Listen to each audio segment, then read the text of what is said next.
when I'm feeling like life's really putting up a fight and I don't know the reasons why. Take your time whenever you're ready, whenever. This is fun.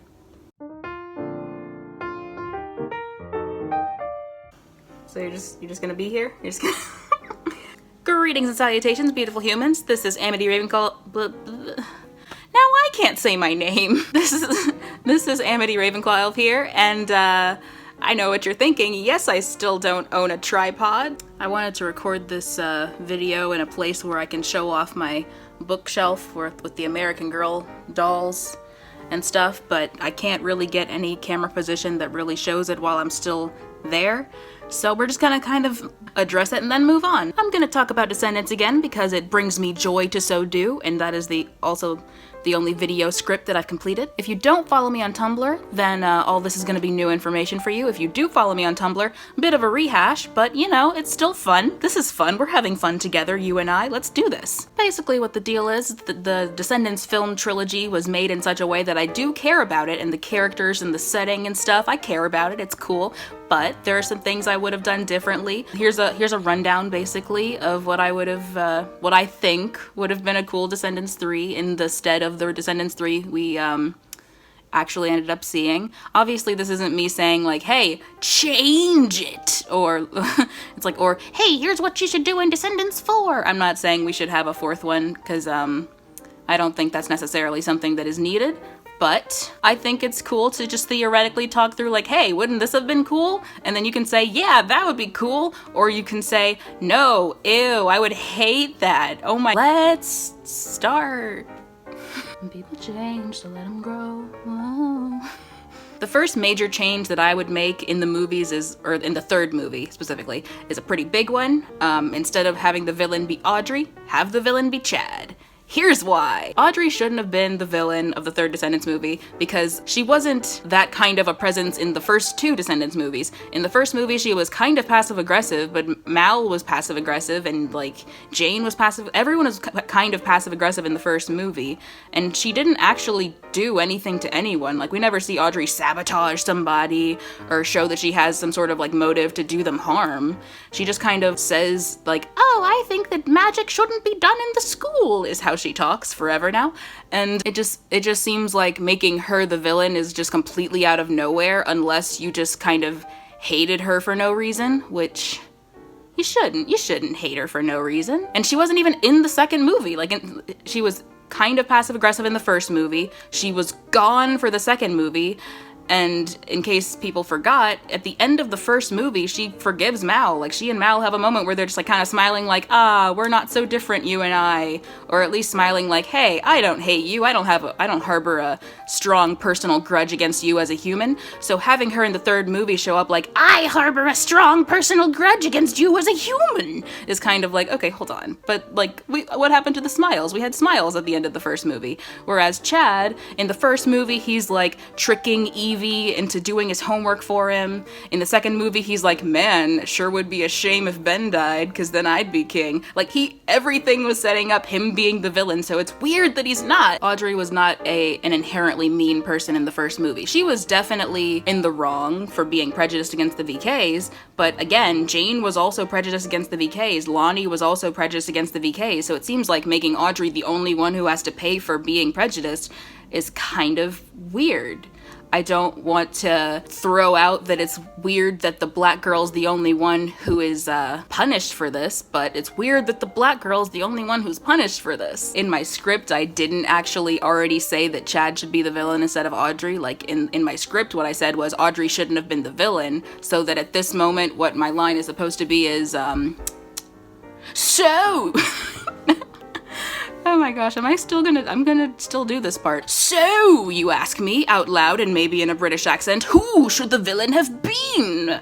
Oh, elf of Amity and Ravenclaw? I really shouldn't write the jokes. I should just write the script and then, like, say the jokes, so it's like, this feels natural at the moment that I'm speaking it. Whatever, it's fine, it's what I'm doing. It just seems really, really cool to make the comic relief character a villain in like the next movie or the movie after next. Like, imagine if in The Lion King 2, Timon and Pumbaa were the bad guys. Like, I wasn't saying words just now, but imagine that those words that I was saying were, man, that would be cool. That would be a gosh darn riot. I don't think I really necessarily need to defend this idea too much. Like, the movie's emphasized over and over again that Chad is not a great person. In the first movie, it's most apparent that he's really prejudiced against the VKs. Second movie, he's the one who's sexist against Lonnie, and he's the one who's like, boy, Ben should die. So making him the villain in the third movie, it's coherent with his character. It's cool because he's a comic relief character, and then suddenly taking his morals seriously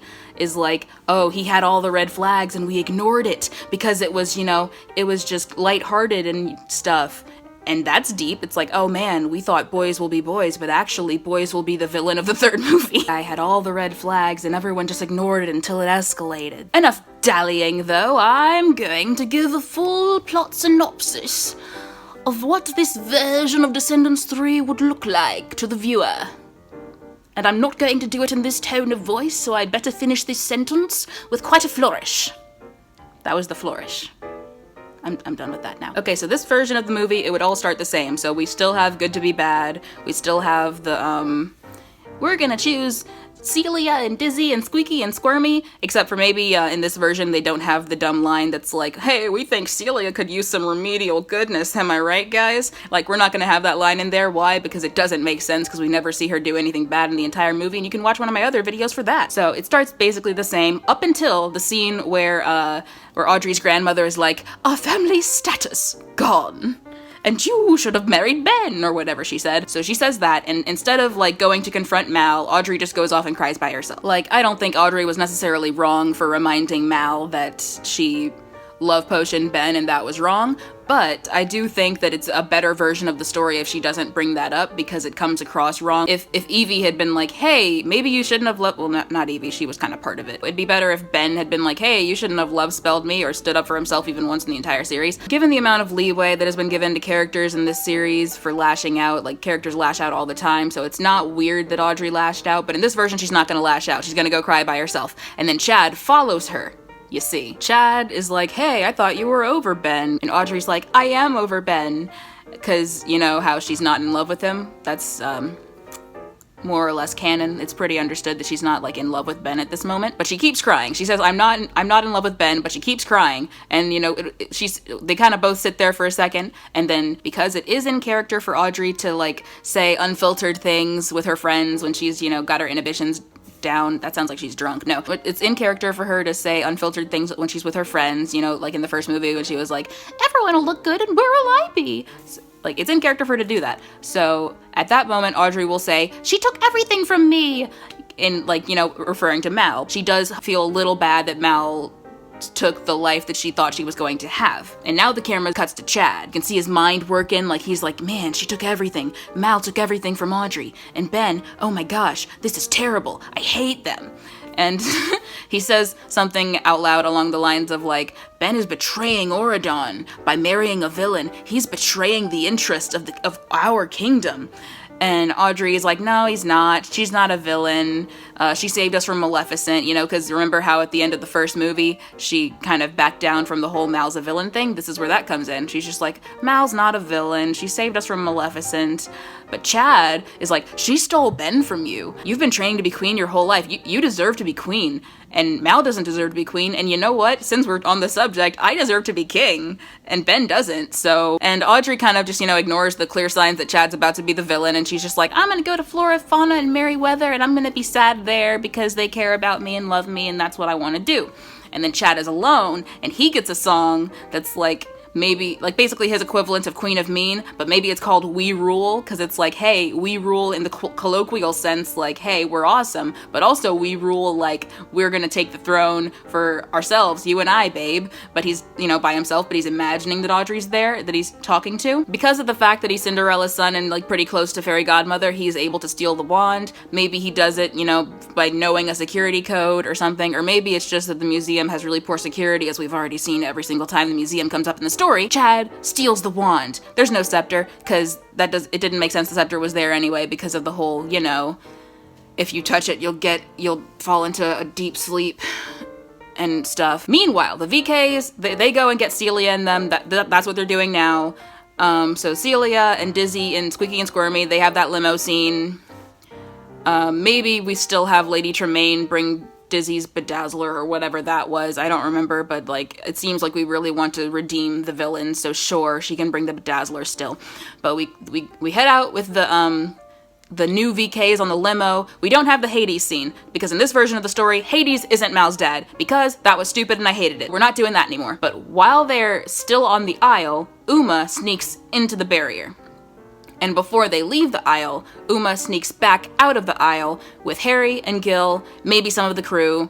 In fact, probably some of the crew. She sneaks onto the Isle and she sneaks off with Harry, Gil, and some crew. Mal and Co. and the new VKs, they leave the Isle. Head out without incident, no Hades at all. Then Mal, Ben, and Evie, because Evie has a council position as established at the end of the second movie. I'm so mad they forgot about that. Mal, Ben, and Evie are all in a meeting with Beast and Belle and Fairy Godmother, and it's like, oh my gosh, the wand has been stolen. And also, as a very related side note, Uma was seen sneaking off the Isle with Harry and Gil and her people. Oh no, Uma probably shook the wand. That's our assumption. Mal is like, oh, we're gonna get those pirates back. We're gonna get them. I promise. We're gonna like find them and we're gonna get them. But Beast is like, hey, these are really high stakes. I need more than just your promise that you're gonna find them after we haven't found Uma for months. Mal pulls Beast aside and she's like, listen, we can close down the barrier forever. I think that Uma is dangerous. The people on the Isle are too dangerous. We're not gonna do the whole VK program anymore. We're just gonna find Uma and them, shut them on the Isle, and then we're gonna close the barrier forever.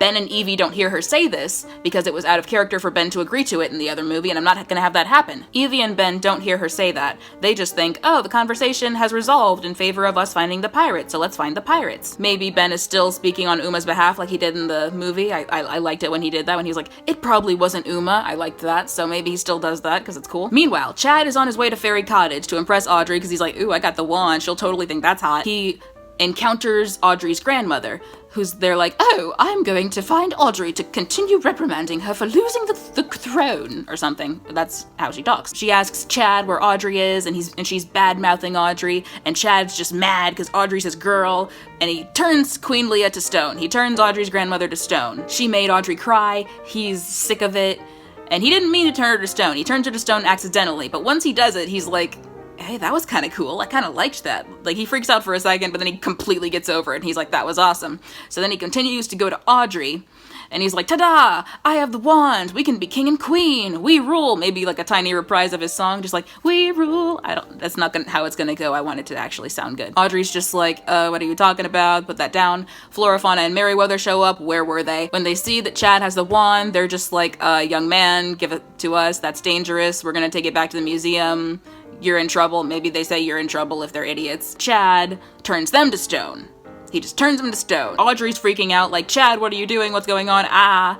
And Chad's just like, hey, it's cool. It's like, let's take the throne. Let's get rid of the VK program and like make sure they all get back onto the Isle. Everything's gonna be fine. Everything's gonna be back the way it's supposed to be. Maybe at this point his verbiage kind of mirrors what Mal was saying earlier. Like maybe Mal was also saying that we're gonna put everything back the way it was supposed to be. So it's kind of a parallel there. Like, they're fighting for the status quo. They shouldn't be fighting for the status quo. Maybe while he's like sort of singing his song, Audrey cuts in like, hey, stop.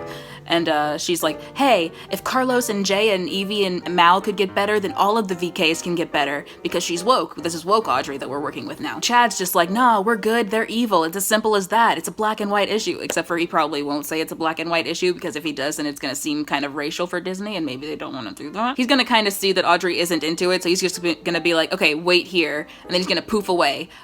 And Audrey's gonna call after him, but then she's gonna notice that there's kind of like some thorny vines appearing around her, kind of sealing her into the cottage the way the Sleeping Beauty was sealed into the Sleeping Beauty castle in Sleeping Beauty. We, the viewers, get to go, oh man, did Chad mean to do that? Or was that an accident? Did he accidentally put those vines there? Or was he literally trying to barricade Audrey into the cottage so she doesn't leave? Audrey stumbles back into the cottage, there's vines everywhere, and she looks at the wall where the Sword of Truth? It's the Sword of Truth, yeah. It's the Shield of Virtue and the Sword of Truth. So she looks at the wall where the Sword of Truth is hanging, and she's like, aha. And then we cut to another scene. Basically, this scene's just like the pirates hanging out, and they're happy together for a second. But then the guards show up like, you there, we're taking you in.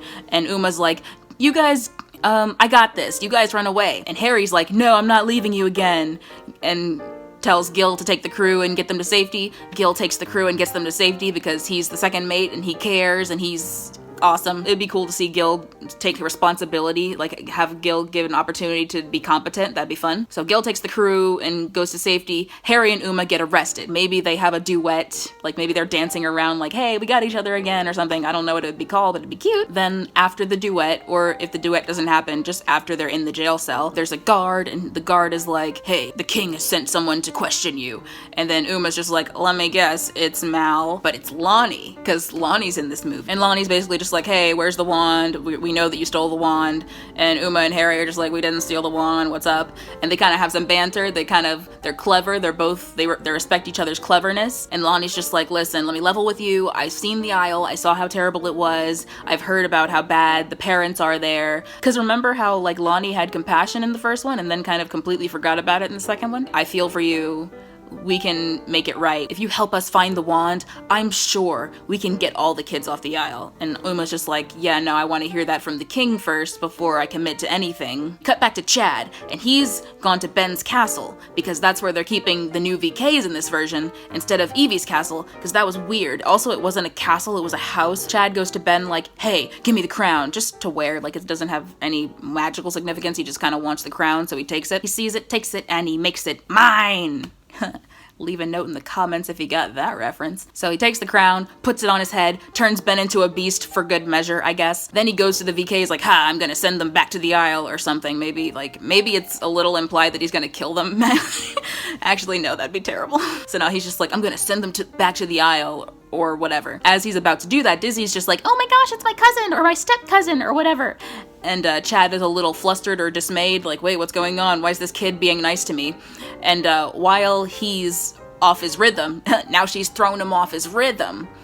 Celia does some shadow magic, because she has shadow magic in this version, because she should have in the other one. And maybe Squeaky and Squirmy do some, like, twin stuff or whatever. Like, we never really have anything for them to do, so sure, they can Zack and Cody it up over there. While they're delaying him, Mal shows up, and he poofs away like, we can't do a magic fight yet, it's not the end of the movie. Mal, after showing up, she's like, oh my gosh, it was Chad. He had the wand and the crown. Where's Ben? And Lonnie shows up like, hey, I was talking to Uma, she said she doesn't have the wand. Mal's just like, yeah, got that now, I figured it out. Then, like, 2 seconds after that revelation, some people, maybe the guards, maybe it's just the news again, like basically they find out that Queen Leah has been turned to stone. Another second later, it's like, oh man, Fairy Godmother has also been turned to stone. When? I don't know. Maybe he did it on his way out of the museum. Maybe he did it off screen. But basically, Queen Leah, Fairy Godmother, both turned to stone. Maybe they also find out about Flora, Fauna, and Merryweather, but I don't think anyone really cares about them. And maybe we like zoom in on Mal's expression and she's just like, oh no. And then we hard cut to her at the prison with Uma and Harry, and she's just like, listen, I promise that we're gonna free all the VKs as long as you help us get the wand back. And Uma's just like, then I need my crew. And then they find Uma's crew. Basically, now Uma's out of the handcuffs and stuff. Like, Uma's free, Harry's free. And they track down her crew with Gil. We have the same we gotta get along stuff as we had in the actual D3, but except this time, Jay is helping with Synergy instead of Evie, because it was weird that Evie was doing it, because Jay was the one who had the whole story arc of, you know, hey, I know how to be part of a team now, because sports or something, and then he became captain of the team in the second movie. It seems like that was kind of his place to be the teamwork person. So in this version, Jay is the teamwork person. Come on, guys, we gotta get along. He can still have, you know, chemistry with Harry and Gil. He had that in the second and third movie, so we're gonna have that again. He's still gonna kind of flirt with Harry and Gil. Maybe he still goes off on a trip with Gil at the end. We can still have things that we like. Also, probably at some point, Carlos is gonna like smile fondly at him like, you've come a long way. And that's just for the gift sets. Like, that's just for the Tumblr gift sets, and you're welcome. All of the characters are gonna agree that the pirate crew, who aren't main characters, are gonna stay with the young VKs to protect them, because we can't really clutter the screen with that many people at once. Meanwhile, the main cast, so like Harry, Uma, Gil, Chad, not Chad, oh my gosh, Harry, Uma, Gil, did I forget every character's name? Harry, Uma, Gil, Carlos, Jay, Evie, Mal, all of them are gonna go to look for Chad and the wand. Cut back to the cottage. Audrey has grabbed the Sword of Virtue. She's, you know, she's cut through all of the thorns. Like, maybe she's cutting through the last couple of thorns as we cut back. and she runs into Jane, and Jane's just like, man, I've been looking for my mom everywhere. Have you seen her? And Audrey's just like, no, I haven't seen her. Let's team up. And they team up. Carlos can have a scene where he's just like, hey, Beast Ben, chill out. And Beast Ben chills out, because that does bring his character full circle from the dog thing. It's cool that like everyone else is cowering and he's not, like that. Chad gets back to the cottage and Audrey isn't there, and he's just like, oh my gosh, those villains have stolen Audrey. And like maybe he doesn't even believe it himself, but he wants to believe it because he doesn't want to think that she's that off-put by his whole deal right now. So he's just like, I've got to defeat those villains to like bring Audrey back to me. He enchants some suits of armor somewhere to attack the VKs, because if it ain't broke, except this time it's like not slow-paced dance fighting, it's actually high stakes and there's like intricate choreography. I assume we're gonna pay an intricate choreographer. At one point in the fight, Ben is gonna be like, Mal, do this strategically disadvantageous thing, like maybe throw me your sword or something. And Mal's not gonna do it because she doesn't trust him. But then she's gonna look over and Harry and Uma do some sort of a strategically disadvantageous thing, like give each other swords or give each other the hook or something like that, to show that they do trust each other in battle. And she's gonna kind of learn a lesson where it's just like, oh man, I should trust the competency of the others in my group. Some more group bonding and little interactions and jokes take place. I'm not gonna micromanage this whole thing. They can have some Disney hijinks or whatever. Basically, we end up at the point that happened in the third movie where everyone finds out that Mal agreed to close the barrier for good. This time, Ben doesn't know about it, so this time it's more of an important thing that Mal tells them. Because remember, in the actual Descendants 3, Mal only tells them that she planned on closing the barrier forever once Ben is 1 second away from telling them. But in this version, she tells them voluntarily because she actually feels bad. Evie still lectures her like, how could you do this? And Uma and Harry still ditch, they're gone. Oh wait, and Gil's with them in this version, so like he leaves too, he's gone with them. Maybe he gets to look sad and angry because like it's cool to see him have a range of emotions. They're like, we're gonna go back to our crew and the little kids, and we're gonna get them out of here before you decide to lock us up again. And maybe we have a song from a bunch of different perspectives. I'm not telling you how to run your musical. Basically, it's not gonna be a long, slow, sad song of Mal soloing with clips from the previous movies. We're not doing that anymore. Then Chad is gonna attack the new VKs for a second time. Why? I don't know. He ends up in a magic fight with Uma, and it's cool, because Uma's powerful and Chad's powerful. He's doing great, she's doing great, but then he targets Celia in kind of a Zuko, Katara, Azula situation. Like he targets Celia, and Uma's like, no! And she saves Celia, and she gets turned to stone. And we get to have everyone react to that like, oh my gosh, Uma got turned to stone. The crew is devastated. Harry and Gil are devastated. Harry attacks Chad. Harry gets turned to stone. Then Mal gets there, and we have another magic fight. And it's also basically even, because they're both roughly the same amount of power. But Mal, who has really good hearing like a dragon, and we've established that earlier at some point, like there was a joke probably like, oh man, she got the ears of a dragon. She's gonna hear that Audrey and Jane are getting close, and because earlier she learned that she should trust people, she's going to use her magic to bring Audrey and Jane closer. Like, so she brings them to the scene because she's like, they're the only ones who can convince Chad to stop, and I don't know if I can really hold him off, so they're the ones who are going to decide this. And then Mal gets turned to stone because she used her magic to do that instead of protecting herself. But now we got Jane and Audrey here, and Audrey's talking to Chad like, hey, listen, good and bad can come from anyone. It's not a matter of where you come from, or how much money you have, or who your parents are, because, you know, it's a little kid movie. We're going to spell it out really, really specifically. It's like, it's not a matter of what you look like, or what you sound like. I don't know. We're really gonna we're gonna dig into that point because it's a Disney Channel original movie and we want to do that. Disney's still there because all the kids are still there, so Disney's probably gonna reinforce this somehow by looking sad or something, and Chad's gonna feel bad like, oh man, she's my step cousin or whatever. Then Jane is gonna take the wand from him. This time she's not gonna be like, oh, I can't hold the wand. She's just gonna be able to hold it, and she's powerful and stuff. And then Jane just like turns everyone back, like no one's stone anymore. She fixes it. And then Mal and Chad are like, oh man, we messed up today, guys. Chad is just like, man, I shouldn't have turned you guys to stone. That was bad. That was my B. And then Mal is like, I shouldn't have planned to shut the barrier and then lied to everyone about it. That was my B. We're all taking L's for my B.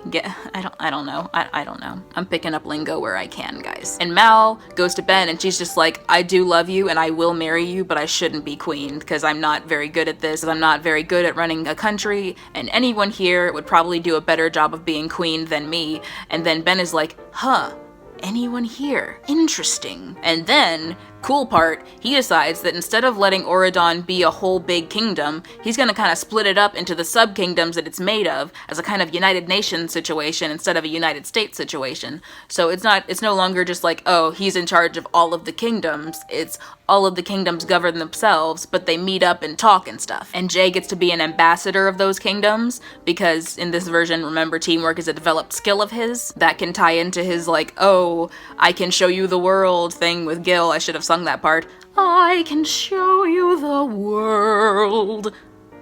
I promise I can sing better than that. Maybe Carlos is made the ambassador to the talking animals because, again, the fact that the third movie ended with no one having a prestigious role except for Mal was really stupid, and I'm fixing it. And Audrey is gonna be queen now. Instead of needing to marry Ben in order to be queen, she's gonna be queen of her kingdom, Aurora. And maybe Jane gets added to the line of succession in Cinderella's Burg for some reason. I don't know.